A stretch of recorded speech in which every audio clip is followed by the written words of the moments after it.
Nakon unosa artikala možemo početi sa prodajom. U gornjem desnom ćošku na taster plus možemo otvoriti spisak artikala gdje možemo štiklirati artikal koji želimo da dodamo u prodaju, odabrati njegovu količinu i potvrditi. Nakon toga taster gotovina završava klasičan gotovinski račun. Također možemo koristiti pretragu gdje ćemo kroz unos dela naziva klikom ili pritiskom na Enter dodati proizvod ili kucanjem njegove interne šifre dodati proizvod.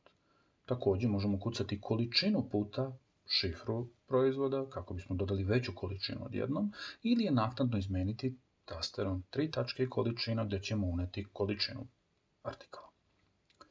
Pod 3 tačke također možemo obrisati artikal ukoliko ne želimo da ga prodamo ili odabrati opciju popust gdje ćemo uneti popust u procentima.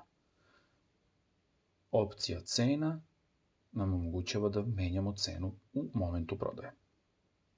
I u ovom slučaju ćemo račun završiti platnom karticom.